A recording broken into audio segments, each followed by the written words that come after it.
Hello, everyone, and welcome to today's webinar on the risk trends that we need to be on the lookout for as we kick off the new year.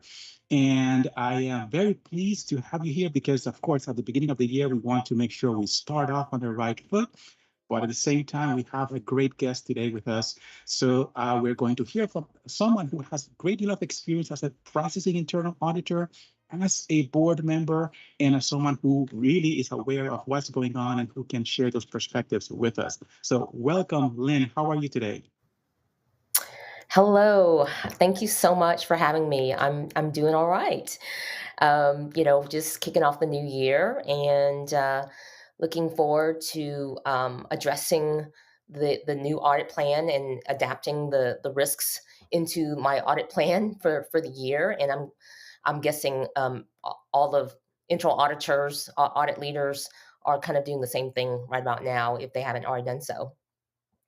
Exactly right. Yes, we start a new year, and as we look ahead, there are a number of different dynamics that we want to be on the lookout for. And of course, we're thinking in terms of how our work aligns with the organization's objectives and how we support those, number one.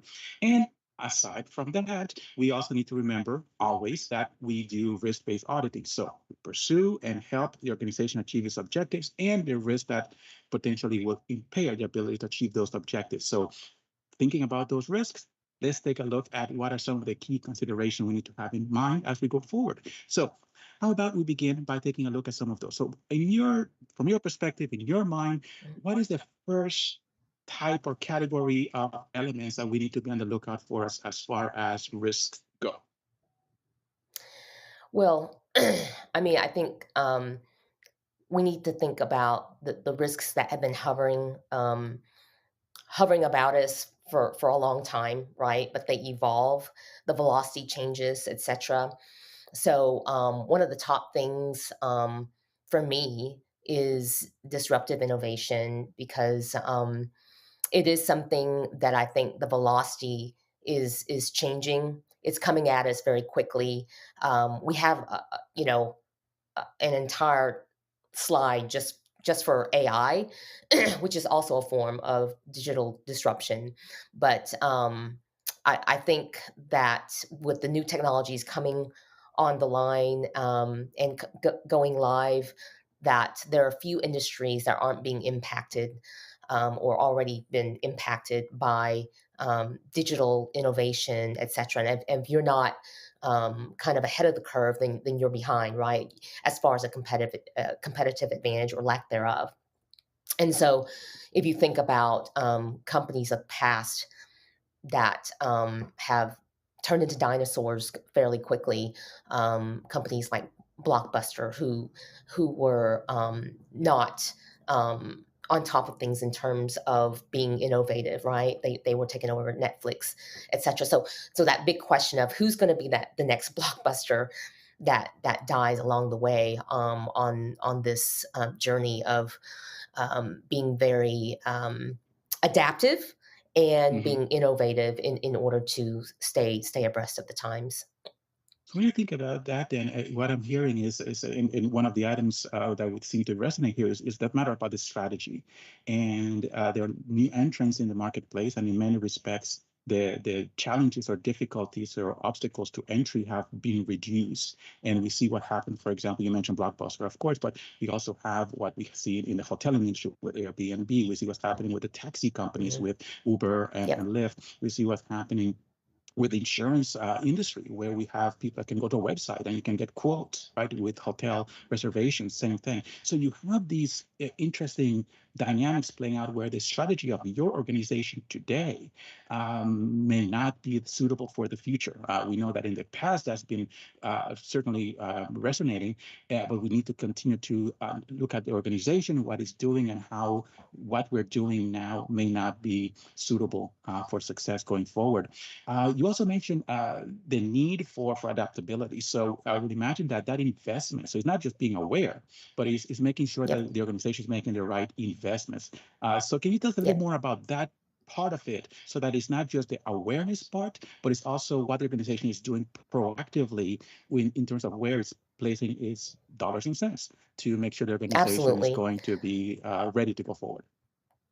So what I've seen in terms of best practices is being a part of an organization where the leaders are investing in an actual position called chief of innovation, for example. Okay. Um, they are also, if you don't have that position, or if you're too small of an organization to actually justify having an entire position for that, then who is it, right?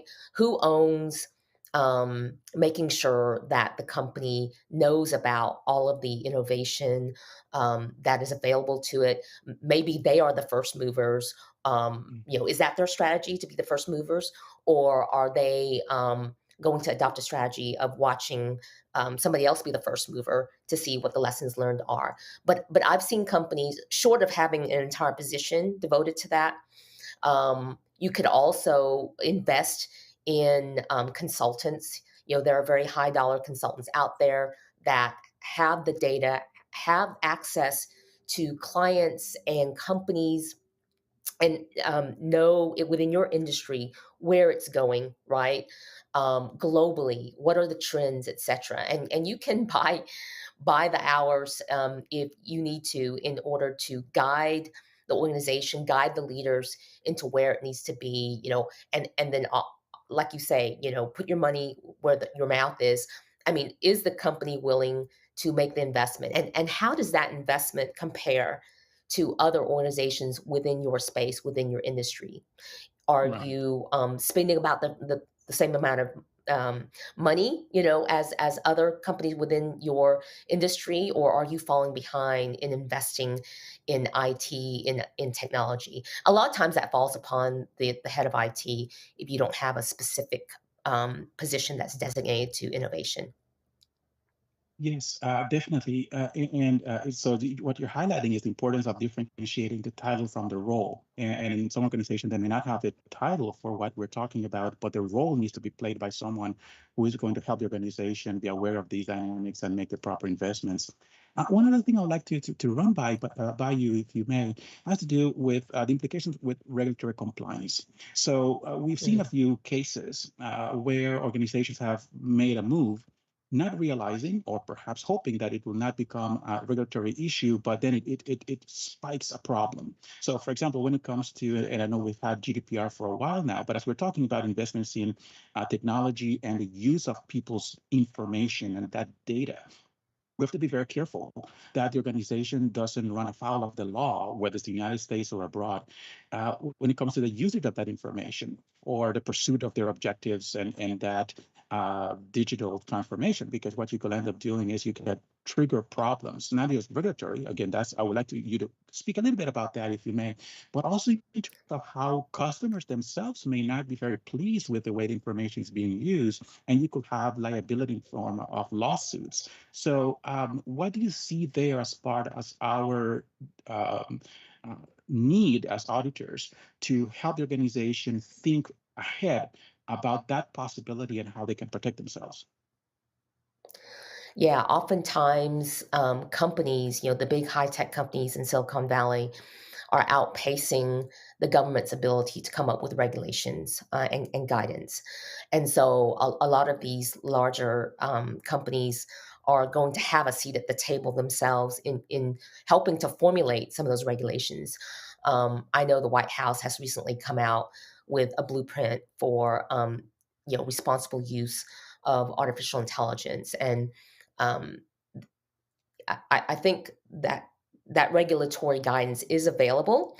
I think somebody within the organization needs to be designated as the responsible person to make sure that the organization is aware of what all the guidance is, and determine whether the company's strategy and innovation is going to fall in line with up and coming regulation, right? Because again, a lot of times we're going to outpace the regulatory guidance. So what process do you have in place, and who owns kind of the responsibility of making sure we know what the guidance is, what the regulatory requirements are as they emerge, and how we adapt that emerging guidance to the company's own appetite for innovation. So just looking at Exactly. that process. Yeah, and another example that comes to mind has to do with, for example, using Uber as an example, where a lot of they're using this disruptive technology, using um, a business model that relied on the use of contractors, and how in some jurisdictions that was challenged, and they said, well, these people, are they really contractors or are they employees? So again, just using as a quick example of the type of dynamics that we need to be on the lookout for, and how what happens to other organizations are informative to help us not necessarily predict, but just anticipate, if you may, those type of dynamics that could be problematic, so that we have legal counsel support, we have public relations support, and that the person who is playing a role in trying to drive this push is going to get the support they need and the advice necessary to make good decisions.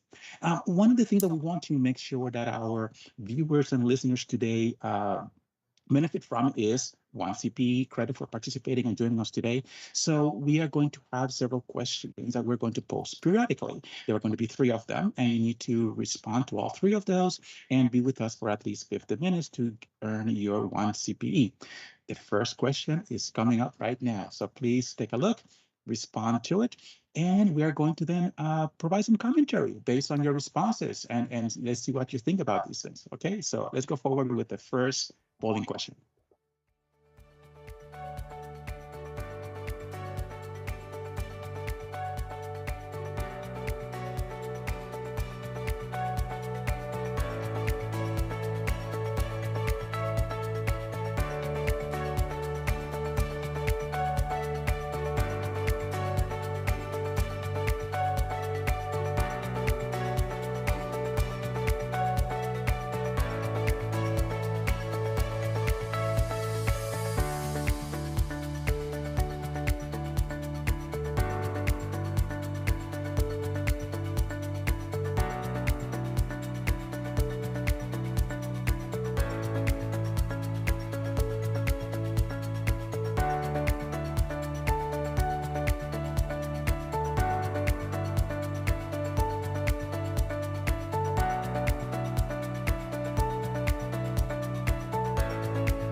Okay, so we're waiting for the results to get aggregated, and then we're going to comment on it. But when we think about the different things that are playing out in the marketplace, there are a lot of different technologies and a lot of different initiatives on the part of organizations to take advantage of it. And looking in terms of how that disruption is going to help some organizations, and if you're not careful, your organization could be on the opposite side of that, being disrupted.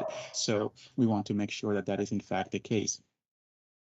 So as we're looking at some of those examples, I think a lot of the people who are joining us today, and you, Lynn, as well, I will imagine that you're probably uh, directly or indirectly being impacted by some of these as well, aren't you?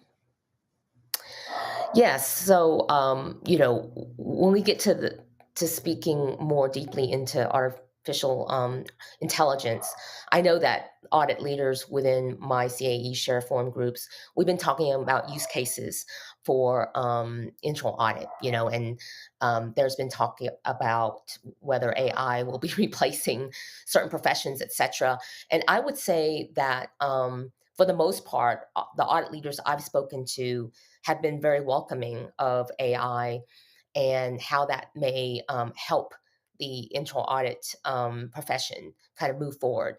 Um, I'm thinking of a world one day, Dr. Hernan, where instead of us having to manually build a RACM, a risk control and risk and control matrix, that if we were to put in, for example, all the top risks of an organization through the enterprise risk assessment process, that there will be some sort of an AI model that would build for you your audit plan, or at least a proposed audit plan that you can manually adjust. And then as you start to engagements of each of these audit plans and you get into the planning process, that it would build a RACM for you, right? So if talent management is on your top 10 risk, which I'm sure it's on the top 10 enterprise risk assessment of just about every organization, then what does that look like in terms of an audit on your next year's audit plan? And once you go to start a talent management audit, what would that risk and control matrix look like, and what would the audit procedures look like for that audit? So that obviously would make our lives a lot easier and make our work a lot faster. So I look forward to seeing how AI will supplement the internal audit profession, and I don't think it's anything that we need to be fearful of. Great. No, I think that that's definitely a welcome improvement in our work, and it will definitely speed things up for a lot of our colleagues. So I'm looking forward to talking more about those AI use cases as we continue to proceed. But before that, let's take a look at the responses for the polling question. So 8% of you said Netflix.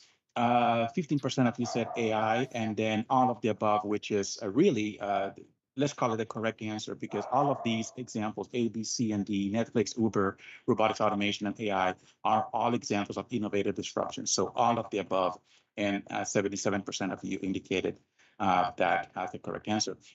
So let's move on, and let's take a look at another major category as far as risk to be concerned about and be on the lookout for when it comes to 2024. And a lot of the information centers around human capital, right? A lot of what gets done in organizations, the value creation in many cases, and of course in our economy, we have service being big part of what drives our economy. So human capital and the individuals who are doing things using the creativity, innovation, and all of their effort to help the organization move forward. So human capital as a category. But let's dig in a little bit more as far as that goes. So Lynn, what are some of the specifics around human capital that you think we should be on the lookout for?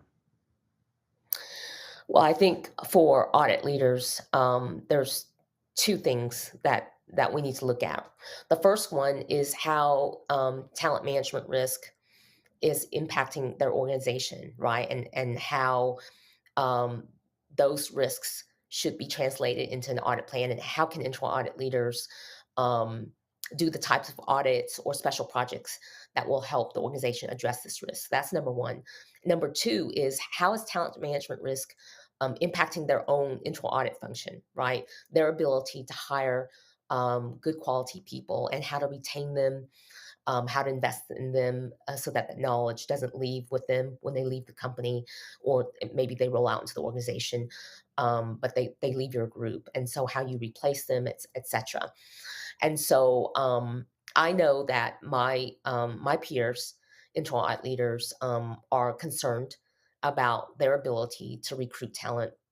I know that the big four firms are having trouble recruiting for their firms, right? A lot of people, a lot of prospective candidates coming out of school, etc., are choosing other career paths, and not necessarily choosing accounting degrees or an audit professional career. At the same rates that they used to. So I think that has impacted the talent pipeline for the audit profession. So it's two pronged, right? How do we address this risk for our organization? What role can internal audit play to help the organization address this risk, as well as the internal audit function suffering from this risk? So I'm seeing a lot in terms of investment in learning and development, so more investment there. I'm seeing a lot more robust succession planning in place to make sure that we have the key roles, that there's somebody waiting in the wings and groomed to take over for certain key roles and leadership roles, etc. I'm seeing a lot more strategic roles in the head of HR. It's no longer a tactical kind of function, but more it's being more promoted as a chief human resource officer, having a seat at the executive table, and being more strategic. And then finally, there's a lot of talk about diversity, equity, inclusion, and belonging, which is basically the S, the social in ESG. So, at the end of the day, as the old saying goes, people are the most valuable asset to a company, and so we need to start acting like it and spending our dollars like it, unless you want to see a high turnover and losing your talent to the competition. So building on what you said, we need to start looking at HR, and when we talk about auditing in HR and working with them, it's not just a matter of looking at payroll or just looking at whether or not we have the right documentation in employee files. But we need to make sure that part of what they're doing is strategic in nature, like indicated, but also looking in terms of how they are helping to build that capacity within the organization. How is human resources looking in terms of building that pipeline of talent, training individuals for the things and the skills that they need to have to do their immediate jobs. At the same time, developing those individuals so that they can take on managerial and leadership positions going forward, and that they acquire not only the technical skills but the soft skills as well: time management, critical thinking, conflict resolution, project management. And a lot of these things, I know we talk about some of these as skills that are important within audit, but I believe that we also, and to your point, that we are two-pronged elements here, looking at how the organization is doing in terms of identifying the path to achieve and to develop the individuals within the organization to have that skill set. Because otherwise, and just going back to what we discussed in the previous segment, when we're talking about digital disruption, you can have a great strategy, you can have a lot of investment made to achieve a business model that sounds like it's going to be a success. But if you don't have individuals who are going to help make it a reality, a lot of these things are just going to be a flop. So I believe that there's a role for us in helping the organization make sure these things are identified and properly addressed. Are you seeing reviews that are bringing these topics to the forefront, and that we are advising the organization on our perspective on how these things can be addressed so that they don't become obstacles to success? Yeah, when I first came on board at this organization, there was a lot of questions as to how can internal audit help in some of those more strategic risks like talent management. Mhm. And so One of the audits that we did last year, and it's on the plan for this year, is talent management. And, within that scope, we listed all the different processes that we could potentially scope in for an audit, that all the processes that could impact talent management. So it isn't making sure that payroll is correct, right? That's not what's impacting talent management risk. It's things like how effective is the recruiting process? It's things like how effective is the succession planning process? Um, Mhm. how often do we perform an employee engagement survey? And then what are we doing about the low scores, the areas of low scores for an engagement survey? Mhm. It's looking at things like how frequently do we do a compensation study? Is it once every five Mhm. years or 3 years, or is it once every year? And maybe before it was good enough to do a compensation study once every 3 years, but now it's not, right? Things are changing so quickly. The Right. market is Exactly. so, the talent market is so competitive that you really need to be doing these surveys once a year. So we're looking at the process, right? um, and we're bleeding in very nicely into the next risk trend here is organizational culture. I spoke about the employee engagement survey. So these risks are not in silos.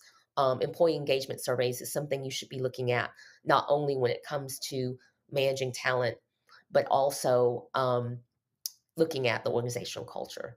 So Mhm. that's another thing that my team and I are looking at, or is in the potential scope um, that we could pull into our audit either for this year or next year. But we're looking at the process by which the company is conducting their employee engagement survey. How anonymous is it? How easily accessible is it for all employees to participate in? What is the process for being transparent with the scores to the entire organization? What are we reporting to the board? For the low hanging scores, what are the leaders doing about those areas, right?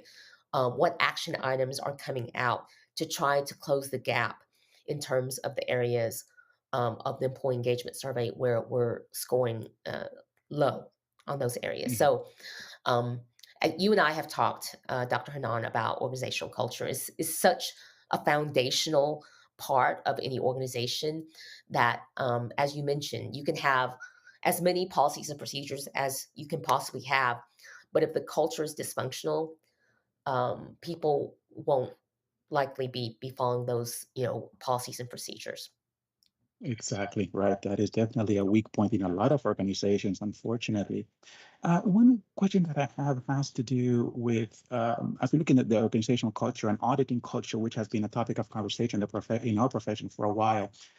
In your experience, or in talking to other chief audit executives and board members, are you seeing the audit of culture being done enterprise-wide? They're seeing it done in a more segmented way, where it might be by product line, by function, by geographic location, or is it dependent on the size and complexity of the organization, or rather, maybe there are other strategies? But what are some of the ways that you see organizations and internal auditors in particular addressing the need to audit the corporate culture so that it is Yeah. manageable and something that can be audited within a reasonable amount of time? So here's what I've seen. What I've seen in terms of organizational culture and whether it can be audited or assessed is I've actually been asked by the CEO of a organization I used to work at, asked me for conducting an assessment of their culture.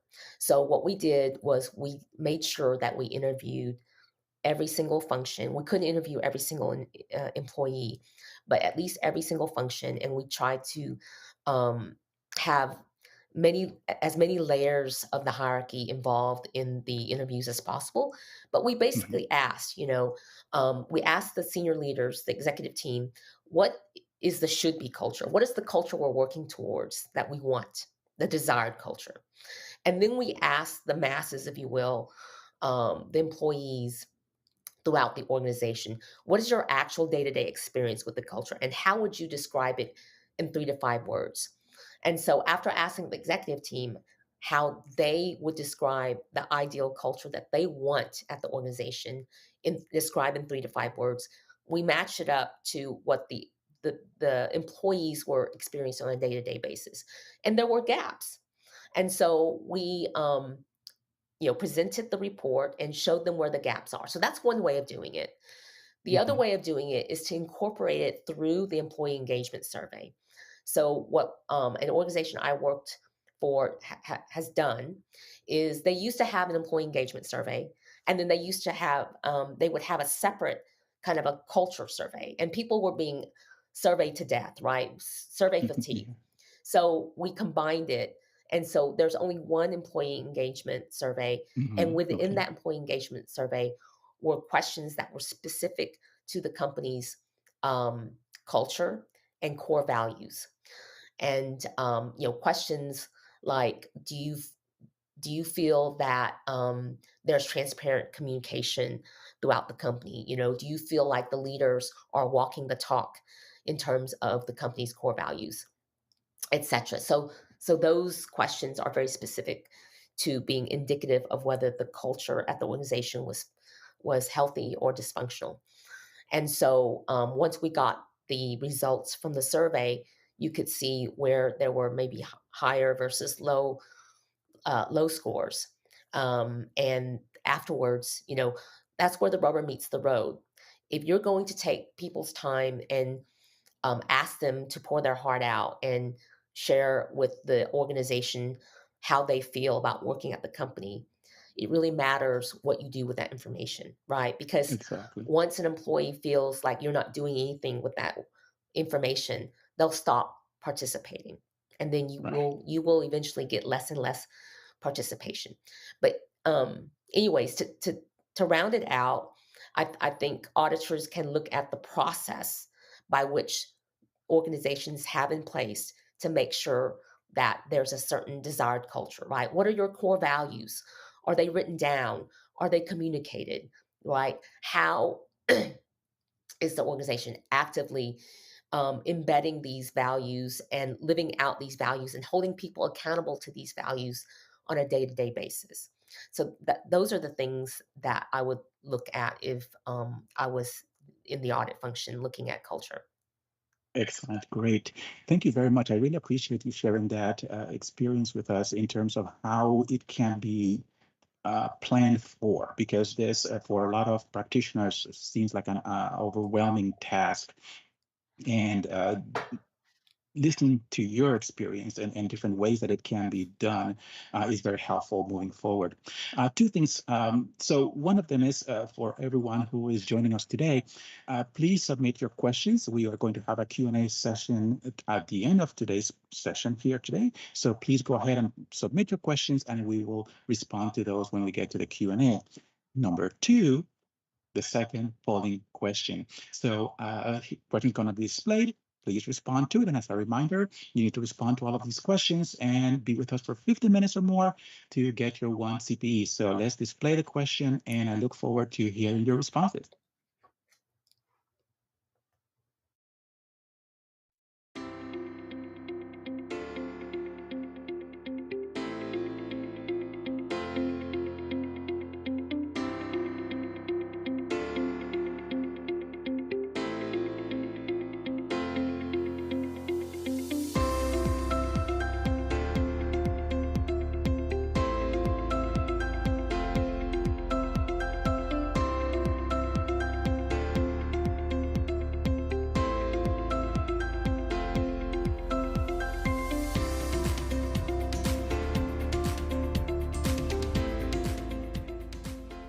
So, as we think about organizations and some of the red flags of what may indicate that things are not ideal, there are a lot of different examples of things that can go wrong. So, the question is aimed at that. And of course, encouraging us to be on the lookout. So, Lynn, you did a great job helping us build from the engagement survey organizations have, finding more effective ways of doing it because of what you mentioned with the survey fatigue issue that unfortunately a lot of employees experience in their organizations. So how can we look at some of the red flags and say, okay, well, let's take a look at these things and see if there might possibly be issues that can help orient the way we need to go forward and help share that with management as well, so that that human resources function and leadership in general can take proactive action to help the organization in that regard. So Lynn, as you're thinking in terms of the engagement survey and so on, the interval for that, what have you seen as far as that? I have seen engagement surveys that are done every year. I've seen it done every 6 months. I've seen it done quarterly. What have you seen? Is that similar as well? That you see this range of intervals for that engagement Yeah. survey? I've seen it done annually. I've seen it done once every 2 years. Now, what I'm seeing, and this kind of converges all three risks that we've been talking about. But as my organization is looking at a new HRIS system to implement, we're seeing the best in class um, systems available out there for an HRIS system actually have AI built in. So instead of the organization having to develop AI on its own, you can actually leverage AI by purchasing it, right? Through buying other systems instead of developing it yourself in house. So it is very possible that the system we choose for our next HRIS system will have AI capabilities built in. And they're going to ping employees instead of waiting every year or every 2 years to do a massive, survey to gauge employee engagement. This new HRIS system will use AI and will randomly ping employees using questions developed by the powers that be, I guess. And it will collect all this data and be able to tell a manager, however it does it, based upon some sort of configuration, who is most likely to be a flight risk within 6 to 12 months. I don't know how it Mhm. does that. Obviously, it's relying upon a lot of data that it's acquired, etc. But and using very well developed questions that they ask employees on a day to day basis. But that's converging employee engagement, talent management, and AI all into one thing. But yeah, so that's what I'm seeing on the Okay. horizon are Okay.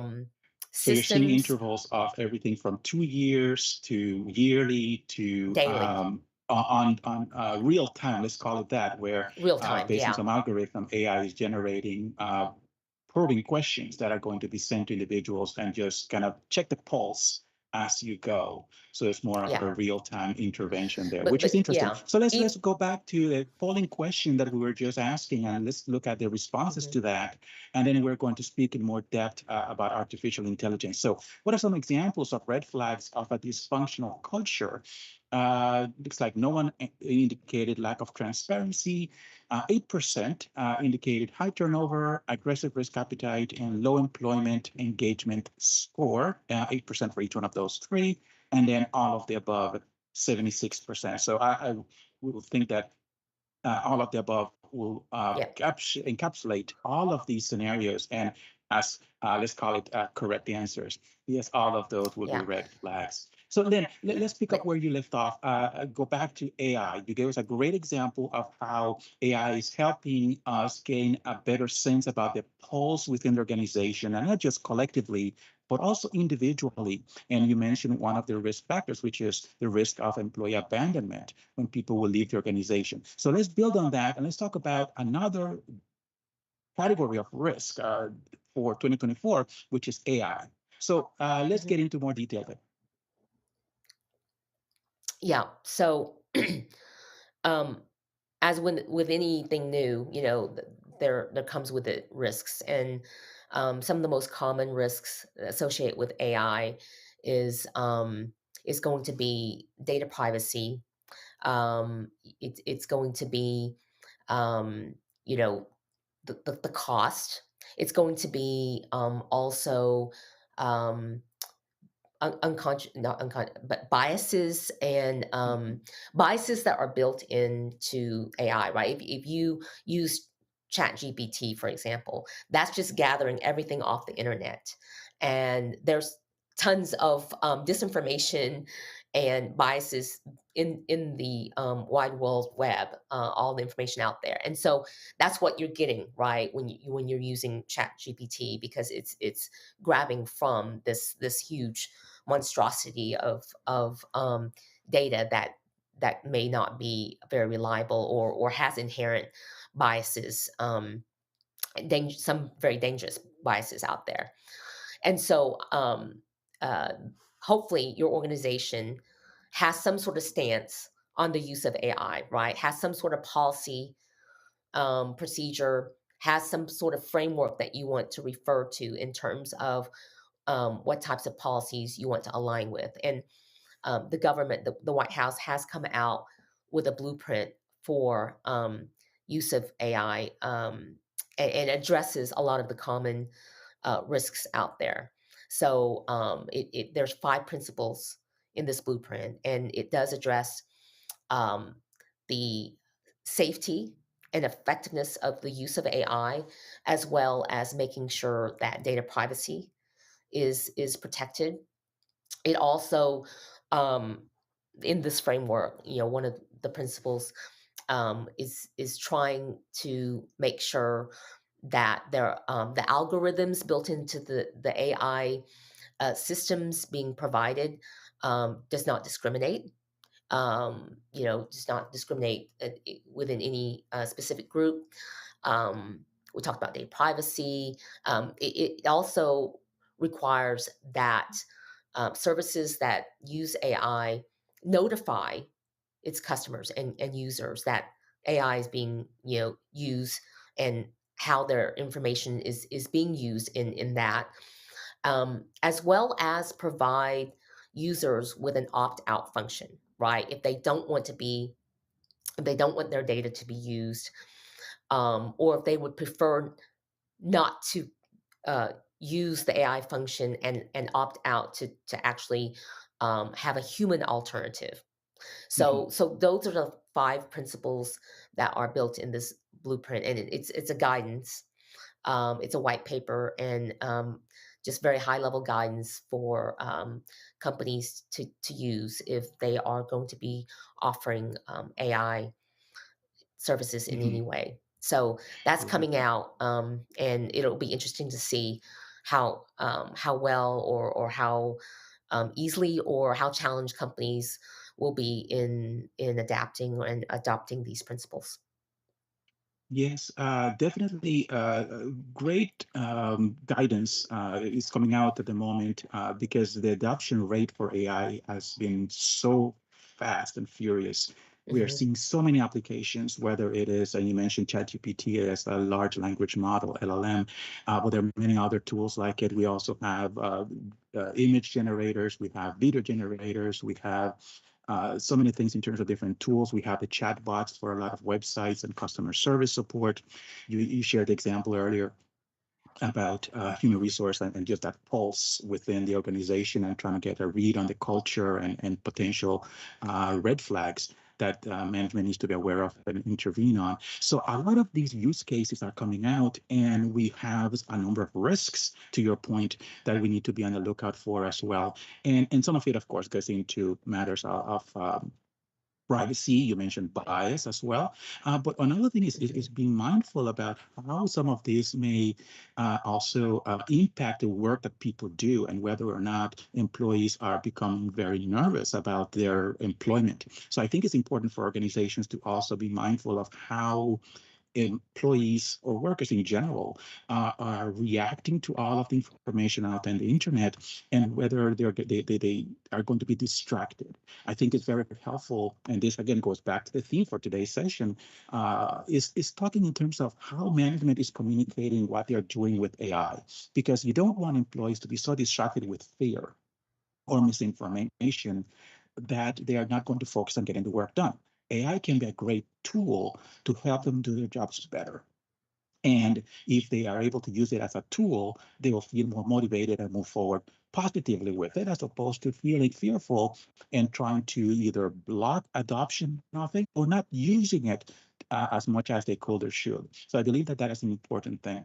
And can we spend a couple of moments talking a bit about AI uses within internal audit? You shared earlier, and I'd like to go back to, because I thought that's a wonderful example you used, where you were talking about the risk and controls matrix, the RCM or RACM, as some people refer to. Hmm. But looking at how that tool, which is almost universally used by internal auditors, how AI can help us prepare it faster, more accurately, and help us move to other things that we need to do where we have deeper insights into this organization. But that repetitive task, how AI may help us move through that process a little bit faster. Yeah, so one of the things I've been working with our IT group is, how do we upload all of our issues, but not put it out there on the internet for Hmm. everyone to see. But I'd like, one of the ways that I'd like to use AI is to upload all 15 years worth of internal audit issues and try to have AI do a trend analysis of, where we've been, how we've Hmm. matured, what are some common themes, what are some common root causes um, that have been happening. I mean, I think that would be a great um, report that I could use for the board, Hmm. right? Um, having having had this organization, I haven't been here for 15 years, but this organization has had an internal audit function for 15 years. And so we have Hmm. 15 years worth of audit report findings. And I'd really like to provide a trend analysis. And so I'd like to use AI to try to take this information in a safe way, obviously. Haven't yet gotten to the point of, doing it in a way where I'm not uploading this for everyone to see, but kind of parsing out data and trend analysis. I think it'll help with reporting. And then of course that example I gave of how instead of having a human being, build a risk and control matrix, I'm sure that's something that AI can probably do for us, and then we can just come in and kind of tweak it manually. Um, Hmm. and adapt it. But fraud is the third example of where I think AI can help look, more predictively to where fraud is happening or where it could happen. Um, I think that's a great use case for internal audit is using AI in trying to um, identify fraud and look for fraud. I agree. I agree. Yes, whether it's looking at transactions or looking at patterns and outliers and different dynamics like those, and also looking in terms of behavioral dynamics as well. So it's not so much transactional, but looking in terms of um, written communications and verbal communication that may indicate that the person is not perhaps being forthright with what they're doing, or that there's some dissatisfaction and so on. So you can look at behavioral indicators as well. We spoke earlier about the importance of privacy, so we need to make sure that within your jurisdiction that you're going to do all of this within the confines of the law. But there are a lot of ways that AI can help us aggregate information that will give us a read as to whether or not something is anomalous going on. And to your point about fraud, definitely transactional and behavioral indicators can be very, very helpful for us. So But first and um, foremost, let's yeah, take a look at another polling question, and then we will summarize a bit with some other areas of concern, because these are the big ones that we covered, which is fantastic. We have a few other ones we would like to touch upon before we move into our QA. So first, let's take a look at our third polling question.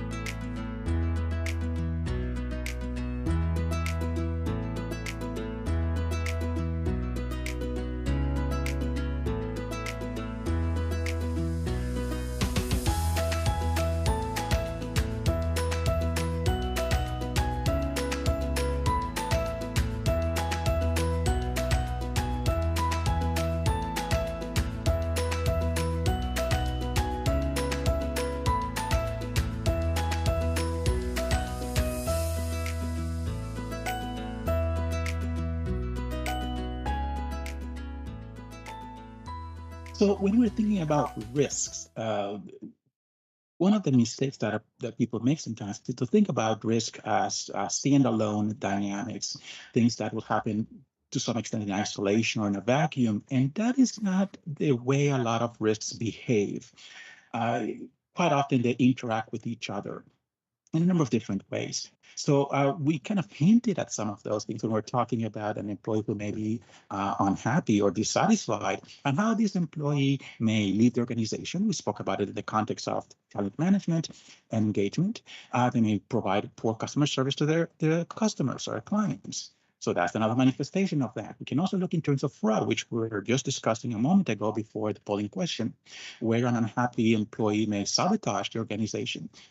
So we have those kinds of interactions. So we've been hinting at some of that throughout this hour. Now we're looking at that polling question where we're looking at other examples of interactions that may precipitate one event precipitating another event. So those may be the triggers. So we want to take a look at that. So Lynn, when we're thinking about some of those, can you think about those dynamics in the context of macroeconomics? When you're thinking in terms of geopolitical dynamics, you're thinking about supply chain, which were some examples of the items listed on the list. What are some of the thoughts that you have while we wait for the numbers to aggregate? Yeah, so if you just look back at some of the geopolitical events that have been happening with Russia and Ukraine, and how that actually, caused some supply chain issues. If you look at also some climate change situations that cause large supply ships to be stranded, while it's transporting goods internationally, how that has something that you normally would not have thought would impact one risk, or, to another is actually happening. And so we're seeing how wars, in other parts of the world could impact the price of oil. We're seeing um, things happening over in another part of the world that makes it over to our shores in ways that we didn't anticipate, or at least not quickly enough. And so I think it's important when we're looking at emerging risks and interaction of risks to look at what's happening internationally, look at how those interactions between risks have happened in the past, and just be very diligent about um, being able to connect the dots, right? And seeing how it impacts our organization and our industry, Excellent. Okay, because great. risks don't act in silos. Right, exactly. Thank you very much. Yes, definitely an important perspective to adopt. So let's take a look at the results of the polling and see how the numbers distribute across those response alternatives. So the first one was laws and regulations impacting climate change. We have geopolitical risks impacting supply chain risks, and those are 7% of the responders for each one of those two. And then we skip all the way to the bottom, all of the above, 86%. And yes, all of these are examples of risks that interact with each other and we need to be on the lookout for. So with that in mind, then let's take a look at some topics of concern. And you touched on some of these already. We're looking at macroeconomics, geopolitical dynamics, climate change, supply chain. We spoke about those just now. Changes in laws and regulations. What are things that you are seeing there that we need to be on the lookout for? And let's make sure that we allocate a little bit of time as well before we finish today to Q&A. So I just wanted to get your input on that one in particular, laws and regulations, since that is so near and dear to a lot of audit and compliance professionals. Yeah. So we're in a year of administration change, right? Mhm. 2024. And so depending on how that plays out, that could have huge impacts on what new laws or changes in laws and regulations. And so I think companies need to be very vigilant about how the change in administration could impact them and their specific industry, in terms of, you know, ESG, climate change type of laws that may come out depending upon which administration is in the White House, et cetera. So just having the capability to very quickly adapt and comply is I think the key. Being agile and understanding how, whether the law goes this way or that way, how that impacts your particular organization in your industry. Yes, I totally agree. And another thing that I've seen happen is where even though you have regulations in some segments, they may not be emphasizing compliance as much, and then they may do the opposite, which is they sometimes go back and enforce the laws very vigorously and start applying fines and penalties. So for those of us that everyone that's joining us today, they need to be on the lookout for what is affecting their industry and how these dynamics may be more prevalent in their sector or not. Not that you're going to ignore the rules and regulations, obviously, but just be mindful of how some governing bodies may be enforcing those and imposing fines, penalties, or just making breakdowns in compliance public, which may impact your reputation as well. Okay, so let's switch now to the Q&A as we're running close to the top of the hour. And one of the questions that we have is, how can the audit function help management address strategic risks? For example, innovation. What are your thoughts, Lane? How can the audit function help management address strategic risks, such as innovation? Yeah, so I think we touched upon it a little bit earlier, but depending upon what industry you're in, once again, making sure that your benchmark, how well do you benchmark in terms of investment in innovation compared to um, the others in your peer group, right? So if where do you fall? Are you fall behind? Are you falling very far behind in terms of investment compared to your peers? If you are, I think that's a red flag in terms of keeping your head above water, as well as looking to see if there's even a process or even a strategy for innovation. Where does the company stand in innovation? Is that built in your mission and values? And then if it is, um, that's not the end of it, right? How do you go about executing on your mission, assuming it is to be an innovative company, um, and then putting your money where your mouth is and having investments um, in in moving towards in continuous improvement and making sure that you're being ahead of the curve. Great, thank you very much. Let's take a look at the next question. And we spoke briefly about this, but we want to touch back on it since the question was asked. What does an organizational culture audit or assessment look like? So, we also touched a little bit on this, but you could either do a gap analysis between the desired culture, what the executives want, versus what the people are actually experiencing, and you would do that through an anonymous survey or interviews, etc. Or you could look at some of the red flags, right? If these are the list of red flags of a dysfunctional culture, how many of these red flags does your organization have? um, and you could approach it from an employee engagement survey.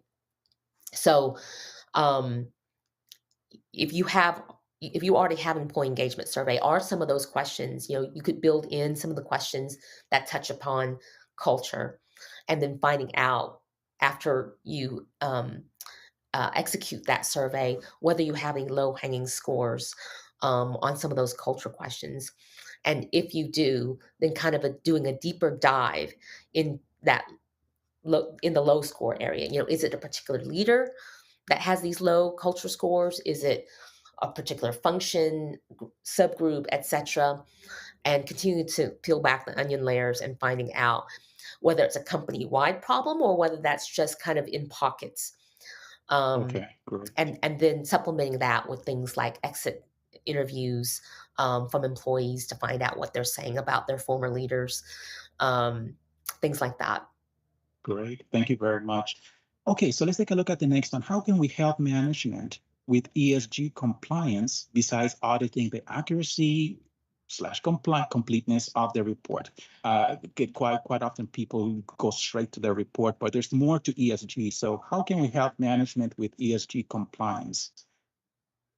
Yeah, so being more proactive as an audit function, I would not just wait until, the reporting comes out around ESG compliance, um, and looking at the accuracy and completeness of that, but rather look at the processes that are needed to um, to build those reports. For example, I think you're going to be leaning a lot on IT systems to gather the data that's needed in order to comply with ESG compliance reporting. And so, is your current system even capable of supporting the ESG compliance? Right? Are you currently even capturing the data that's needed in order to produce these reports? And then also, I think your vendor due diligence program, it's a great opportunity for auditors to look at to see whether your vendor due diligence, third party due diligence program is robust enough to identify whether you're using, slave labor in another country to produce, you know, if you're in the retail industry, or if you're in the extraction industry, the diamond extraction industry, whether you're using third parties, vendors that are using improper labor or slave labor, etc. So making Okay, sure you have a great. robust third party compliance or due diligence program is something that you can be very proactive about. Excellent. Great ideas and great examples as well. Okay, one question, one more as we wrap up the session today because we're at the top of the hour. But I'd like to ask one last question before we wrap up. So how can internal auditors working in government influence government use of AI? Well, I don't think it's specific to an industry.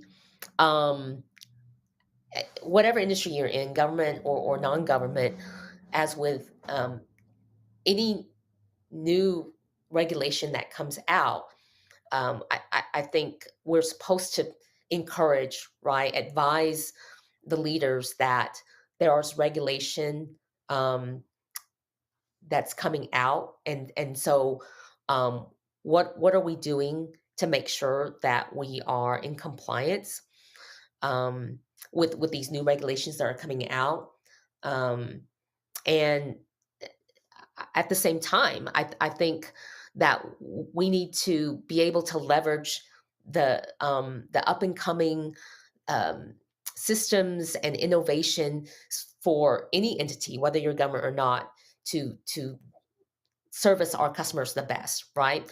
So if Mhm. there's AI technology available for us to do our jobs better, then why not at least evaluate whether that technology or how well that technology can help the government do better at their jobs, and in doing so, what types of um, regulatory compliance do we need to adhere to? So it's with any I think any industry. I don't think it's a government versus a non-government thing.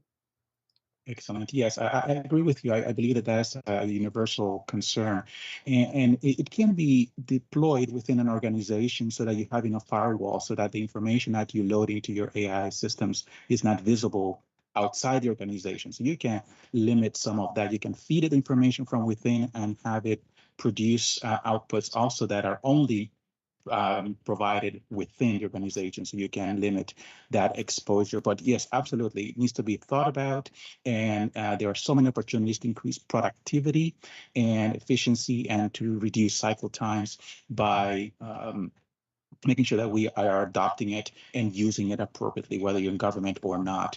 So, Lynn, thank you so very much for helping us today better understand some of these risk dynamics that are impacting us now, and we believe are going to continue to impact us during 2024, and how we as audit governance, risk, and compliance professionals can be better prepared to do that, working with our colleagues within internal audit and second line, and also with the boards, because you have experience working with all of those groups. So any last words as we finish our program today?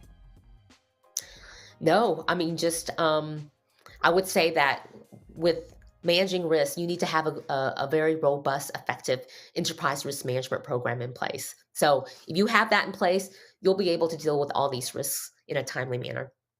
Wonderful. Thank you so very much. And thanks to everyone who joined us today. And I hope that you'll join us when we do another program like this. We're going to have webinars periodically, so be on the lookout and join us again. Thank you so much. Goodbye for now. Thank you.